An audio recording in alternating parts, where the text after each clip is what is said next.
You're still going to talk about some of the other topics. Let me just get them.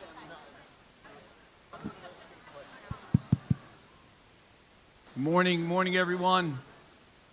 Morning. If we could just have everyone's attention. We're going to begin in a couple minutes. If we could have your attention, please. First thing we need is our cell phones should be silenced, and we should not have any earpods in or any devices on out of respect for our speaker when we're ready to begin.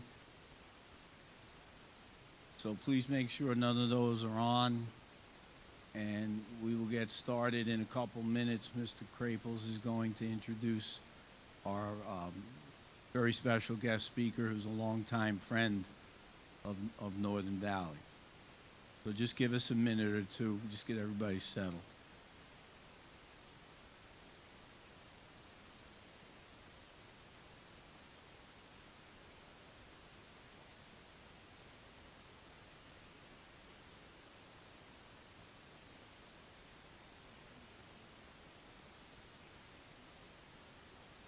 I mean, do you mind if I introduce you? Thank you.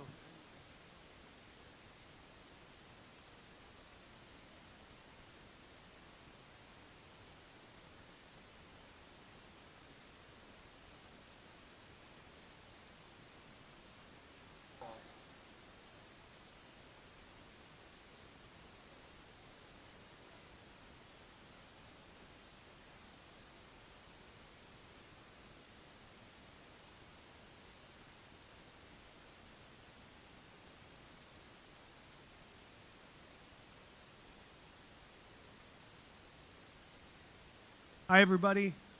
On behalf of NVD, we want to thank you all for being here today for a very special and important opportunity. And thank you to the Holocaust Museum and Center for Tolerance and Education for assisting us in bringing our guests here today. We are honored to welcome Mr. Paul Galan, a Holocaust survivor who has graciously joined us to share his incredible story of how he and his family survived through one of the darkest times in history. The Holocaust is one of the most darkest times in human history. Between 1941 and 1945, approximately 6 million Jewish men, women, and children were murdered by the Nazi regime. When we include other persecuted groups, the death toll rises to over 11 to possibly 17 million. But the impact of this tragedy doesn't stop there. Historians estimate that because of the Holocaust, millions of people who might have been born, children and grandchildren of those who perished, never had the chance to exist. The loss is beyond numbers. It is a loss of generations, culture, and potential. That is why hearing directly from a survivor like Mr. Paul Galan is so powerful. He is here to help us understand not just the history, but the human side of it, of personal experiences, the resilience, and the lessons that never must be forgotten. It takes great courage to revisit painful memories, and we're incredibly grateful that he's willing to do so today. Mr. Galan, we thank you for being here, for sharing your story, and for helping us to understand why remembering history is so important. Your voice ensures that we learn from the past and work toward a better future. Please join us in welcoming Mr. Paul Galan.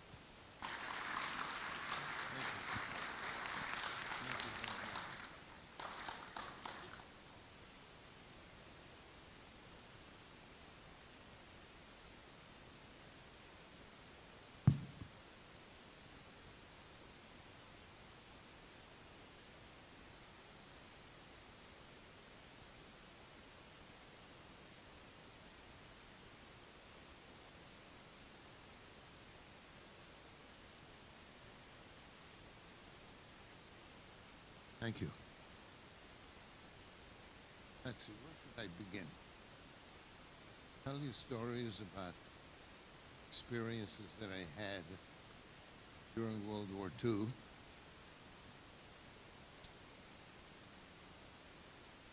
I could end on the story that I experienced as an American. And you make up your own minds about feelings about it. Can you hear me all right?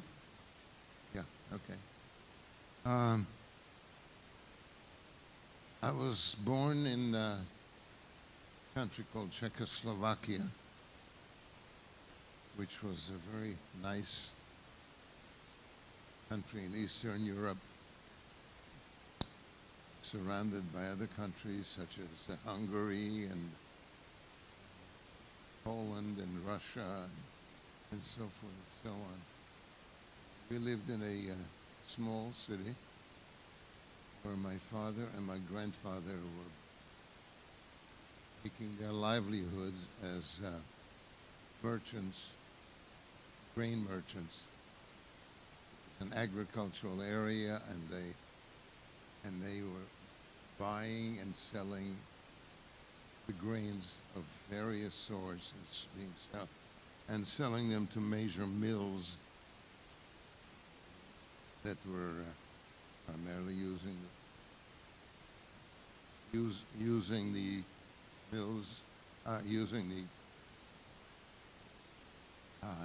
the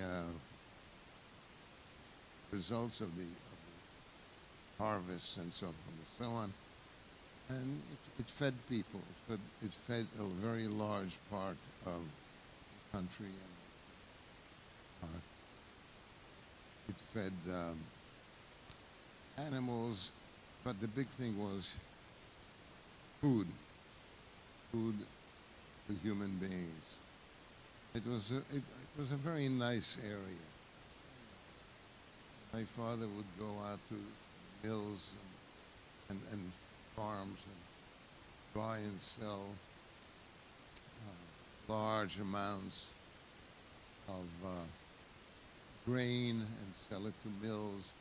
Anyway, it was a fun kind of thing because I used to go riding with my father out to farms and experience and learning and experiencing. I also went to school. We had a wonderful school system in our large community. But the school system, of course, was primarily Catholic or Protestant. And the Jewish population, which is what I was part of, was a much smaller population, but some of the people have lived in those areas for centuries. Anyway, so we had a nice life there until 1939 or thereabouts, when Nazi Germany decided that they're going to take over parts of the world, so to speak, and turn it around and make it part of Germany and part of German culture, and the getting rid of minorities, and the methods that the Germans decided to use to getting rid of minorities were a number of different ways.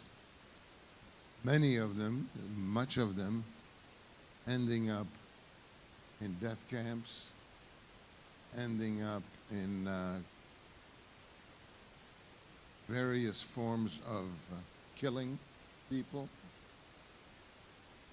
Jewish people mostly, although there were other people from other countries, from some of the smaller countries who were subjected to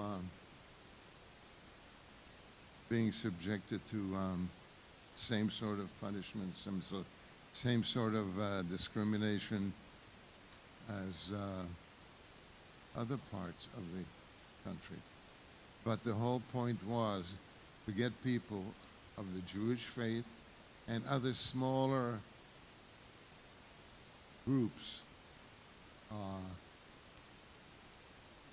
getting them into labor camps, into death camps, into just destroying people who didn't fit according to the German Nazi dictum. They were looking to annihilate large numbers of people who were not of the mainstream of growing up and educating, and so forth. So I was growing up in that type of an environment, along with lots of friends, and we were being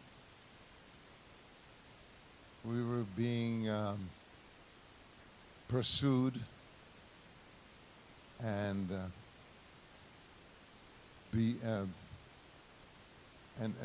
being turned into sub-people, so to speak, where we were not able to go to the same schools that other kids went to.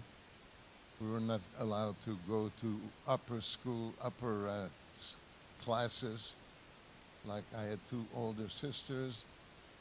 They were both going to the equivalent of high school while I was going to elementary school. And students of the Jewish faith who went to high school were expelled from schools. They were not allowed to continue studying and learning in the normal public school. So the Jewish communities, for example, they had to start their own school systems. But in the meantime, those school systems were also being emptied out because the governments, the pro-Nazi governments, were following the dictum of Germany, of Nazi Germany. Now, you all know about Nazi Germany, I would assume, right? You studied about it? Okay. I don't want to talk about things that are not familiar to you because I'm sure you've all gone through. What's the highest grade that you all go to? I'm sorry? Okay. So we were really discriminated and separated from the rest of the population. And eventually people were being loaded into cattle cars and shipped out to other countries in Eastern Europe where people were either subjected to hard labor or where they could not perform the hard labor. They would be eliminated or killed off, so to speak. So it was really a very, very scary, difficult environment to be growing up in. And it was very scary. And there was such terrible discrimination and name-calling and being beaten up by older kids of other faiths. So life for a kid like me, from the age of 10 up, it was not a pleasant, constructive way of living. It was scary. We were being deported to other places, as I said. And the Nazis, which were the German military, were exterminating people in the various countries through Eastern Europe. And exterminating meant either forcing them into hard labor with very little food and very little health provisions, or just being starved until they would die. Now, I was fortunate in the sense that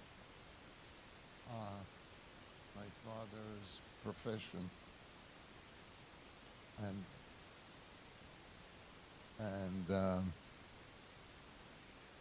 my father's skills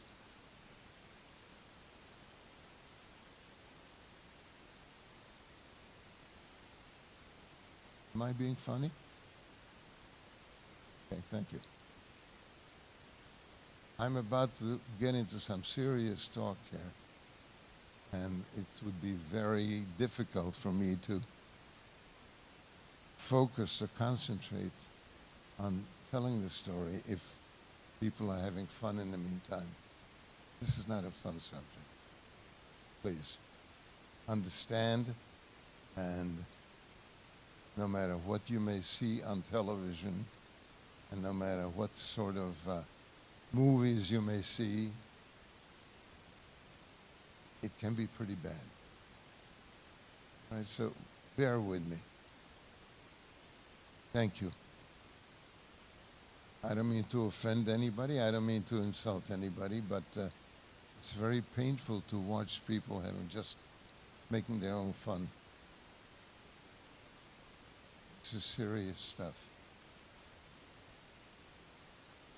So, anyway, so my family and I were taken to a camp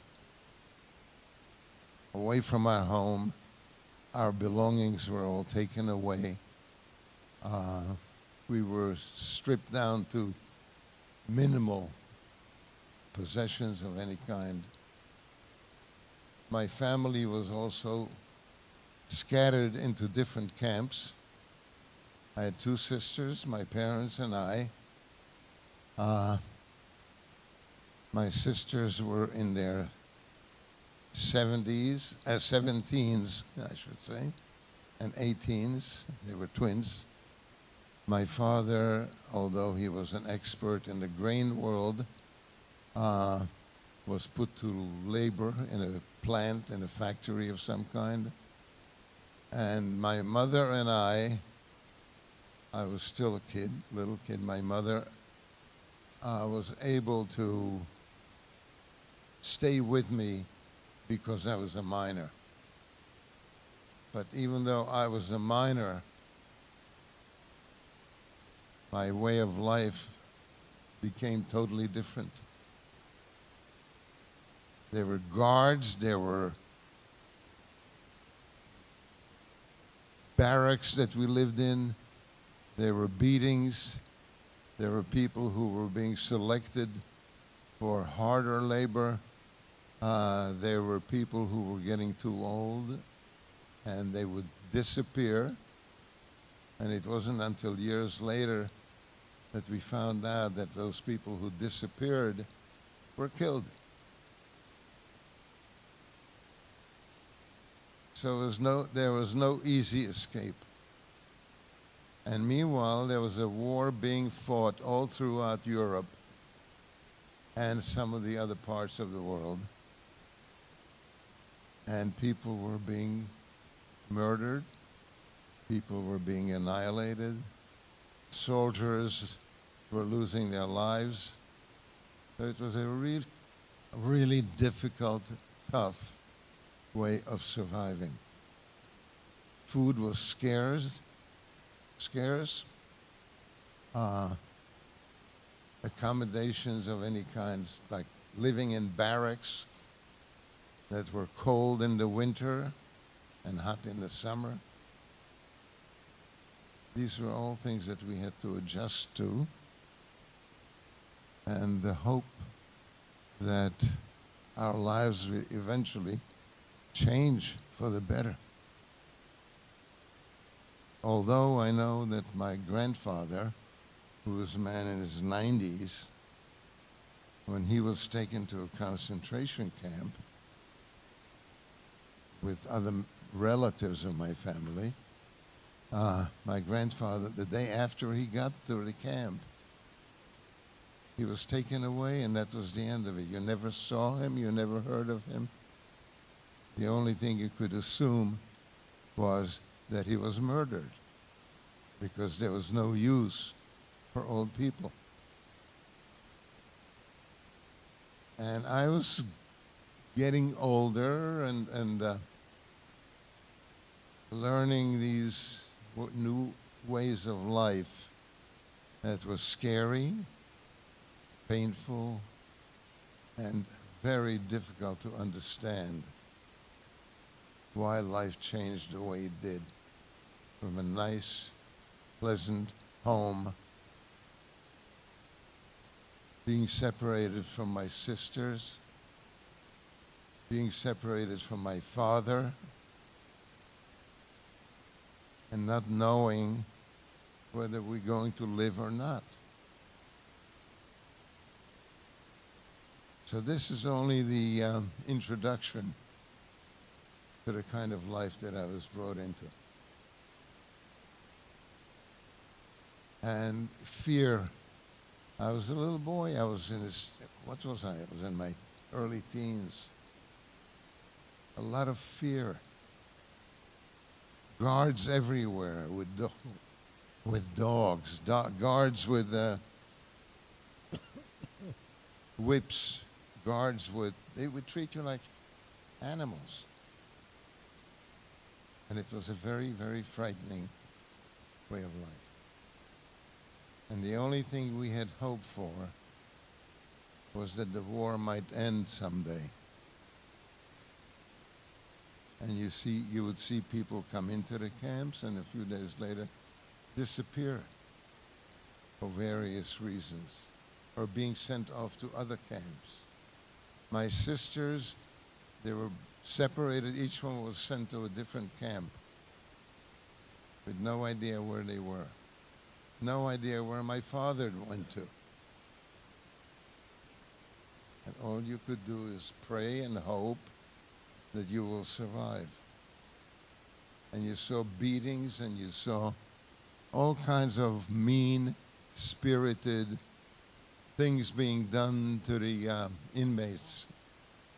I'm calling them inmates. We were prisoners. Being fed on a piece of bread and some kind of a soup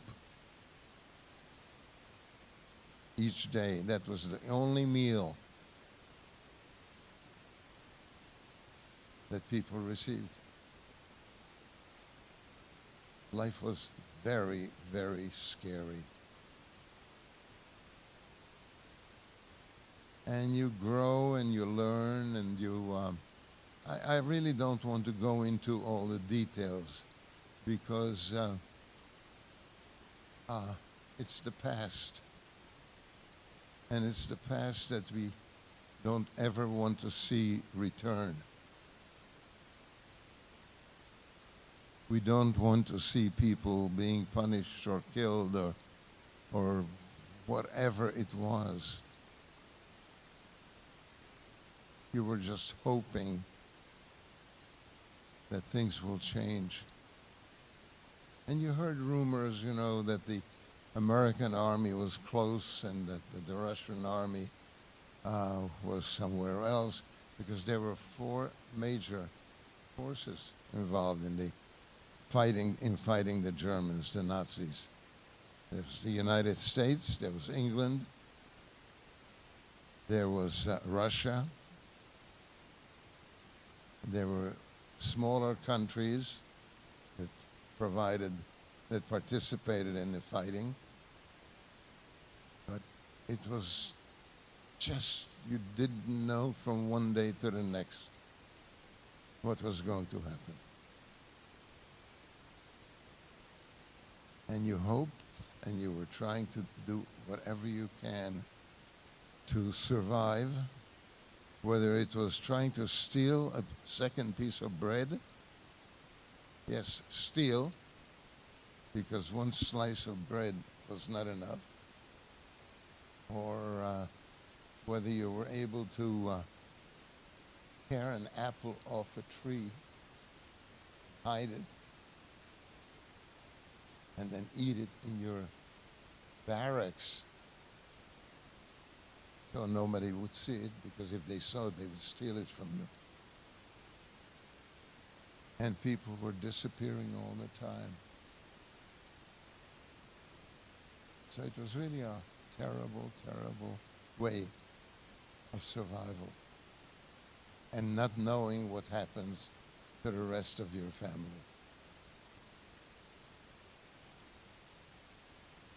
And as time went on, the only thing you could hope for, that the war would end soon, or that somebody would, some nation would defeat the Nazis, and that our lives could return. Well, it took a very long time for our lives returning, because the war really started in about 1940, and it didn't end until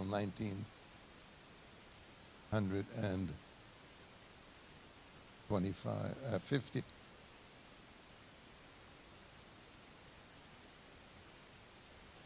So, you know, it was a question of survival. And you saw people emaciated. Some people you recognized from the time they arrived at the camp to one particular day where they looked like half-dead people. It was horrible. And not knowing what my family was, where my family was, whether they were alive or not. And we were hoping and praying that the war would end, and hoping and praying that we would be liberated by the Allies, which was a slow process because the fighting was slow and the enemies were very well armed and trained, and being in a camp, you had no recall. You had no way of fighting. You were a slave. So this was my life. This was my life for a number of years. And we went to all sorts of changes. We traveled to different parts of the country. When we traveled, we did not travel in luxury. We were traveled in freight trains, and not given much food or water. And you were getting thinner and thinner every day because of nutrition or lack of it.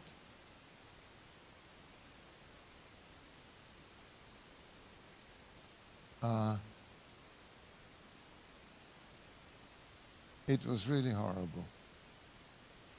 The only thing that we had hoped for, when we saw airplanes flying high up, American planes or Russian planes or British planes, and they were flying to bomb the German camps or factories, you were praying that they should come down and bomb the area that you were in. This was all real. I mean, it's been many years since the war ended. But you never forget it. You outgrow it, so sort of. You learn, you know, when the war ends, you hope that your life will change, and hopefully it does change. And you return to normalcy, but there are always memories or reawakenings of the bad times, of the terrible times, or where all of a sudden you're in a city and everything is beautiful and wonderful, and all of a sudden you see a group of guys marching, carrying swastikas. And this is a year, 2 years, 3 years later. And when you see somebody carrying swastikas in a group, it scares you because you think it went away. You don't expect it to return. But there are mean people who are never satisfied with the change. And unfortunately, you see a lot of that today. You see a lot of that today. Whether they are people from this part of the world or that part of the world, and they're not satisfied, and they will carry banners, and they will pick on certain people, certain races of people. They will pick on people who wear different clothes because their religion or their customs are different, because they are now free to be whoever they are. But there's never total freedom. There's never total, you know, to go to a school or to a college and learn certain things and take certain classes, certain courses which are more advanced, and you sort of turn away and say, who the hell needs that?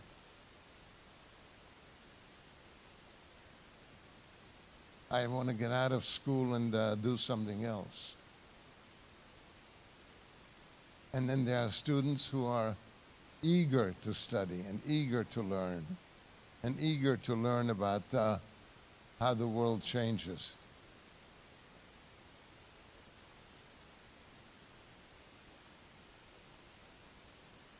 I've had experiences that were really, really frightening, and some of them were actually worse after the war ended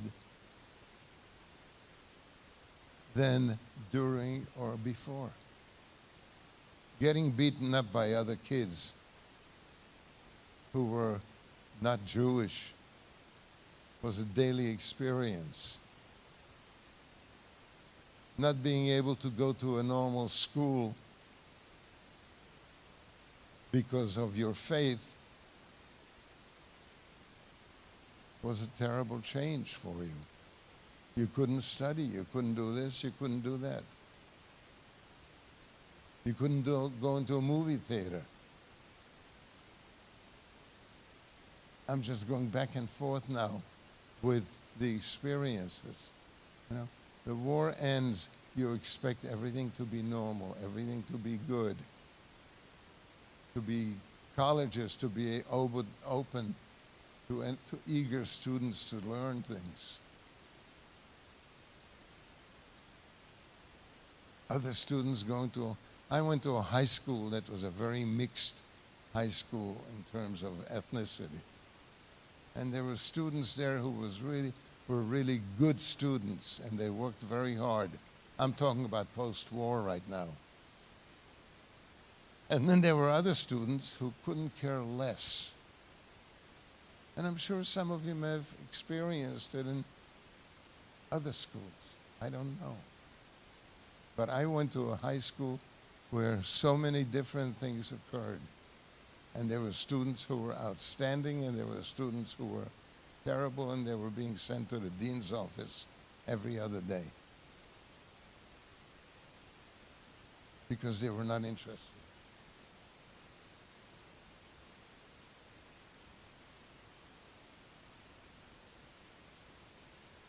There were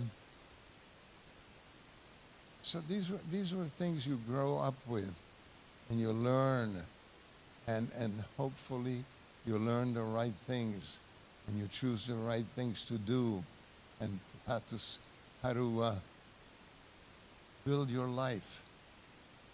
Because building your own life is terribly important. It depends how you create the quality of your life. And as you grow up, you have children, and the children are starting to learn from you. And at first, you can't teach them to do this or that. You have to show them. And then they begin to understand. And you begin to understand that it's all right to accept people who were of different colors or who were of different backgrounds and so forth and so on. And you become friends and you learn about others. You learn about others, you learn about customs from other people. I lived in a neighborhood in the Bronx, in Bronx, New York, where the neighborhoods changed from one block to another. There were people who were accepting. There were people who were looking to learn. There were people who were looking to become familiar with other people. And then there were others who couldn't care less. So what do you do as you're growing up? You need to learn, you need to understand, you need to be accepting. And being accepting of others is a very important part of growing up. Learning the fact that some people have different customs, but they're still Americans. And therefore, you will accept other new-coming Americans or other people from having different customs, different meals that you like to eat. You know, these things are something that we learn and we make part of our lives.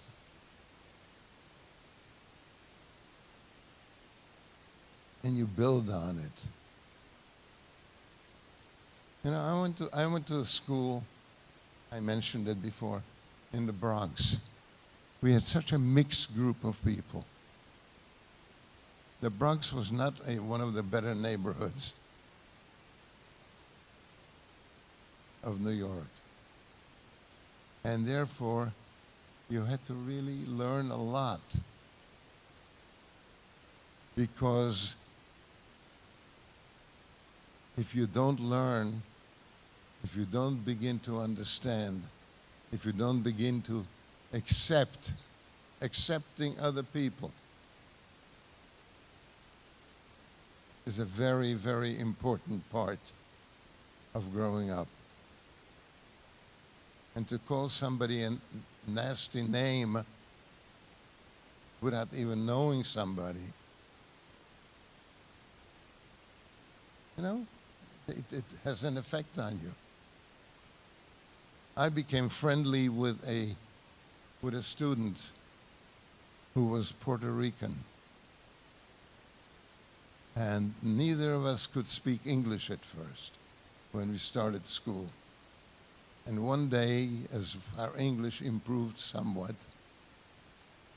he came up to me one day and he said, "Paul,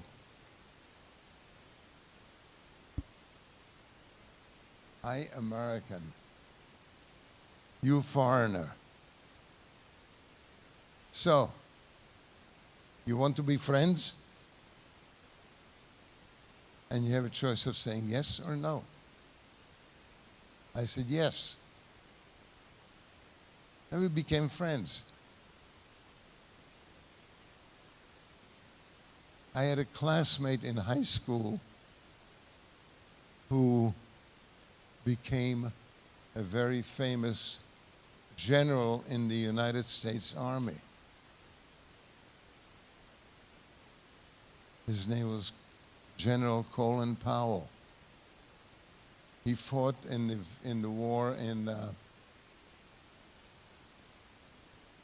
where was it? I forget which country it was. He was very famous, but he grew up. While he was a young boy, he was working in a furniture store part-time in order to make some more money because his parents couldn't support his needs as a teenager. And gradually, this young man became more and more knowledgeable. And he was working for a furniture store that was owned by a Jewish family who were immigrants also. And he was black. He was African American. And he learned to speak an accent, a dialect that was not English. And he learned it. And then once he began to learn it, he started picking up other languages. He became a very, very well-educated young man. He joined the army and he became an officer. And as an officer, he went higher and higher and higher. And I used to see him all the time in the schoolyards or in the streets, or we had annual meetings. And you know, he became a very famous general.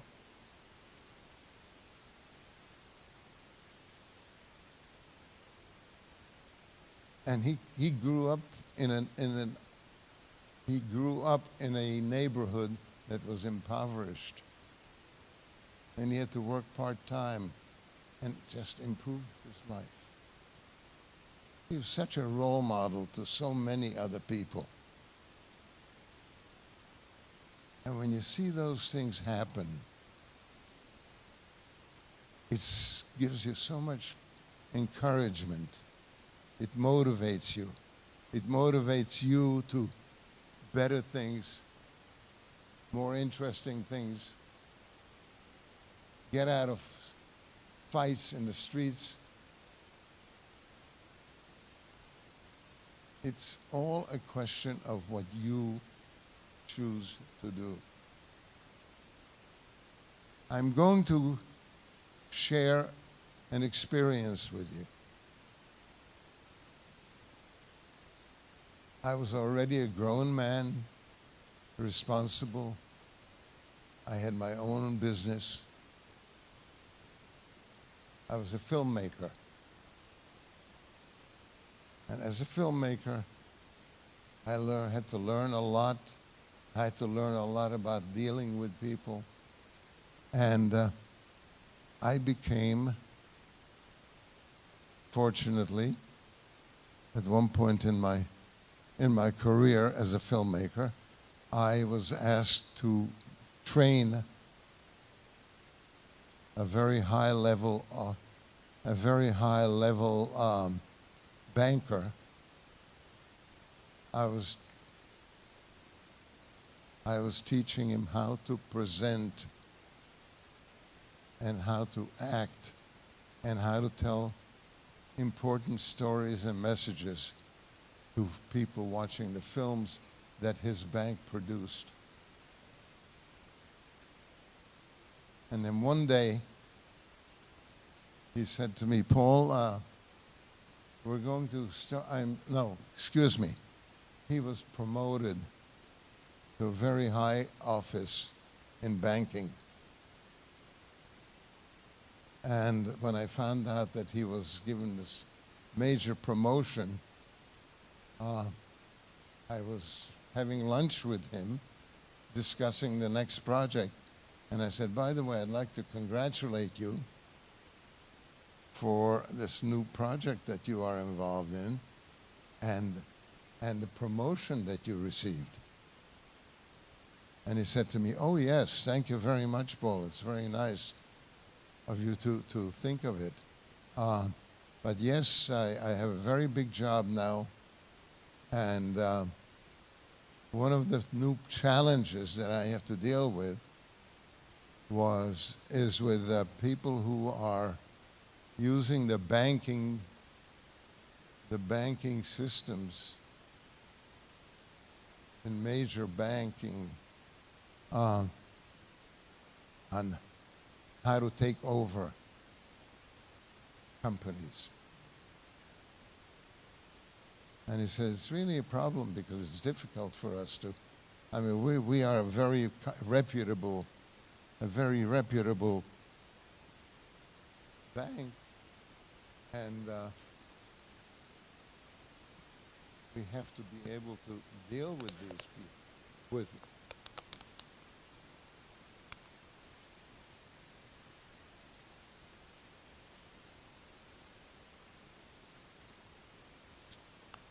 So therefore, I would like you to really start focusing in what we do, what you're training me for, so that I can be effective. I said, it would be my pleasure, we'll learn. And we started doing things, and then one day he says to me, you know, Paul, there are people there out there who, in banking, who are not as ethical as they should be. I said, what do you mean? He says, well, you know, they will find practices in banking that are not as honorable, and they try to steal or take over parts of banks and so forth and so on, and outdo the banks that they are working for. He says, so we are really trying to outdo this with people. And he says, as a matter of fact, one of these bankers who's very well known, I won't name his name, but you probably know who he is, because his name is in the newspapers all the time. And he's got things in common with you. I said, excuse me, what do you mean by common? He says, well, you know, doing things that are not necessarily ethical. I said, why are you telling me this? He says, well, I thought that, you know, you come of the same group of people. And I hope that your ethics are different from this man. I said, I'm sorry, but I don't understand why you are pointing at me in dealing with somebody who is not above board. I said, what are you suggesting? He says, well, you know what I mean. I said, I'm really not sure that I know what you mean, but if you're suggesting that man, who's a very well-known banker, that man is of the same faith that I am, I find it objectionable. Just because I may be of the Jewish faith, and if he is, that doesn't mean that he's not honest, or that I am not honest. He says, well, you know, don't take it so seriously. I just thought it would be funny. Well, I don't appreciate it. I really don't appreciate it because I'm a very honest, honorable person. And just because I'm of a different ethnic group, that does not mean that I'm dishonest. A few days later, he fired me because he didn't like the fact that I did not accept his comparison with me. And you know what? I was not offended. I mean, I was, but I used that with many other bankers who hired me to make films for them. And I would eventually tell them, you know, I had an experience with someone, never named names.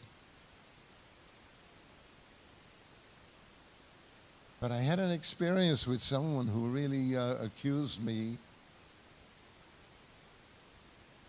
of being dishonest,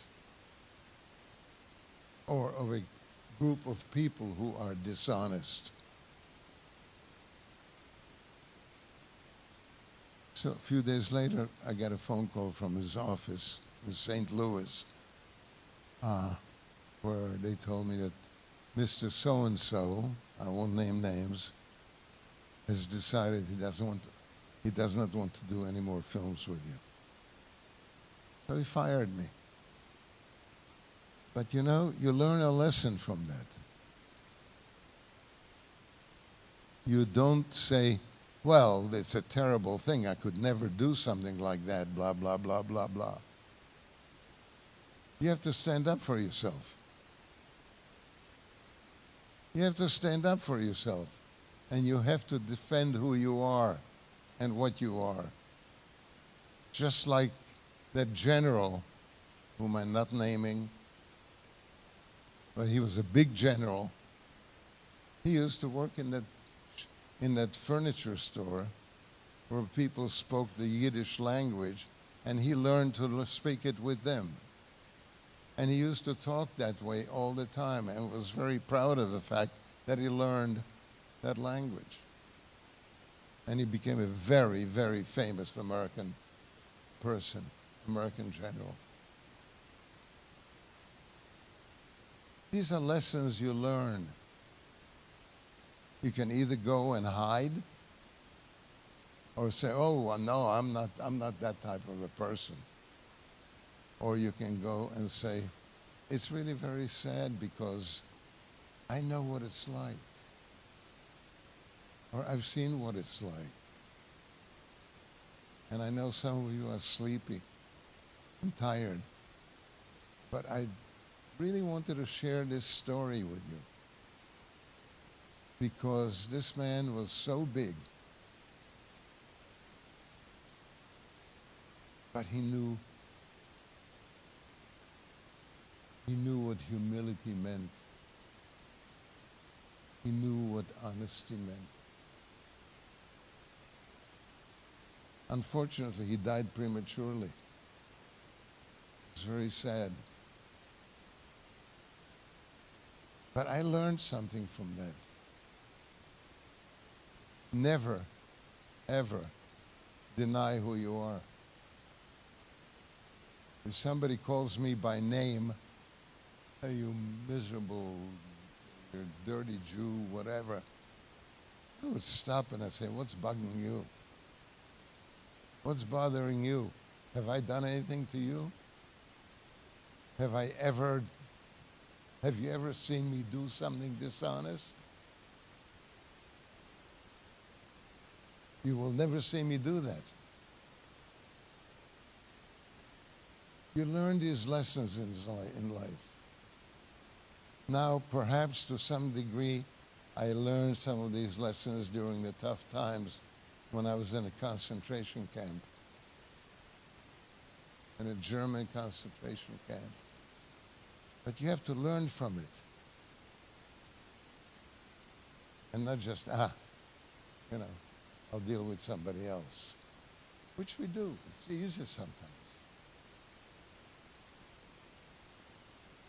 But you feel so good when you recognize that you've done a good thing, a good deed, that you made a right decision.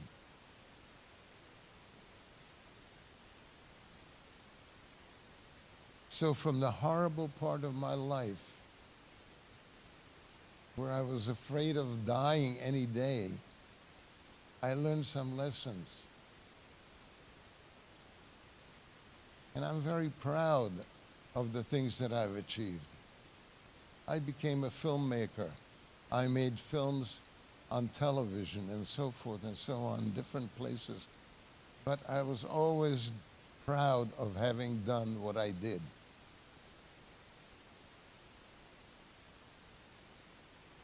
And that's what I'm trying to convey to you. We may very often encounter difficult people, difficult situations. But try to learn from it. I'm not suggesting that you don't. But it's so much easier to learn these things and turn them into something positive, something good, something that you derive a lot of satisfaction from.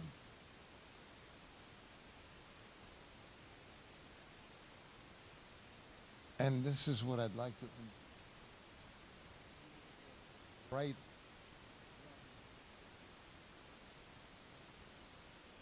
Here, people. Turn it into something. Make it into something. Be happy about it. Be proud of it.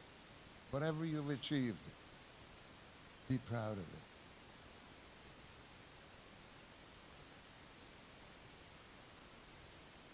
And that's really my story. I mean, I could get into greater details and so forth and so on. Horrible things that I've experienced. Horrible things that I experienced. But you learn how to deal with it. So that's really the message I'm trying to bring to you, and I'm here to answer any questions that you may have. Please ask me.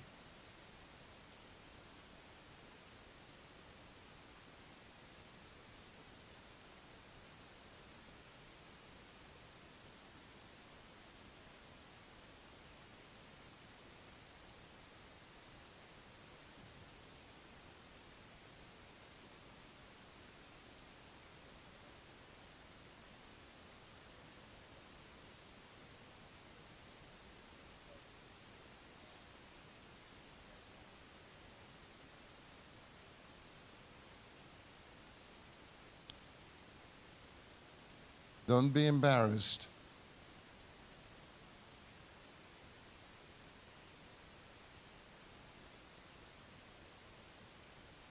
Oh, wonderful. What's your name? I'm sorry? Paul. Yeah. All right. So last year you talked about, I think you were more focused on the camps, and this time you were talking about your post-war experience. You mentioned the fact that you were talking to a banker, and I think as far as I recall the story, you were basically, you talked to this banker and he admitted to you his corruption, I guess, and compared himself to you guys. I'm aware, especially from that lady over there, my history teacher, that bankers are also a stereotype, and I'm wondering if you think bankers are like, because in medieval times many Jews were bankers, a lot of them, you hear Jews called, haha, you're the banker, you like money, that kind of thing. Do you think there was some sort of racial component to that experience you had? Or do you think, I'm just going to ask you to reflect on your experience there. So, sorry. So, you mentioned the fact that this banker was attacking you, right? I'm wondering, right. Do you think that because there was also this sort of I'm a banker, I like you guys because Jews are bankers, this racism to it. No? Not at all. As a matter of fact, he looked at me as being one of a number of dishonest people. That's really what it was. But you know, I don't care if somebody is a banker or a somebody painting the ceiling. You know, I don't care. As long as you're a hard-working, honest human being. I'm sorry? I can't hear you. That's my question. A banker, you know, I know a number of bankers. Not that I'm in the banking business, but I dealt with a number of bankers because I was doing films for them. And I had some amazing experiences. No, I don't generalize. You know, if somebody's in the newspaper as well, you know, he probably belongs there. Any other questions? Please. Yes.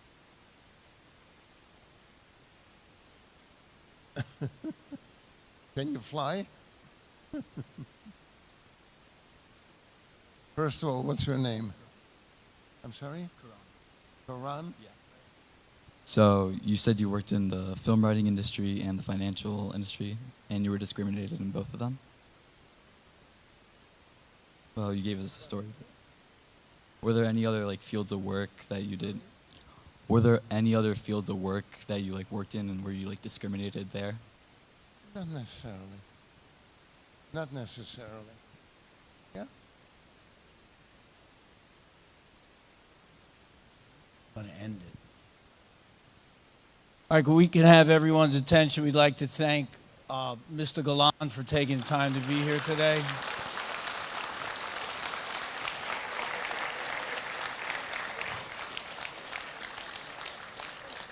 Thank you very much, Mr. Galan. Very powerful messages. At this time, we're going to dismiss. Some people may have to go back. Stay seated, please. Stay seated. It's going to take longer to leave unless we quiet down right now. We will wait. When we dismiss by section, you may have to go back to period 2B. Others will be headed to 3B. So in the back on this side, right here, the balcony, the mezzanine, if you could exit either to your right or to your left.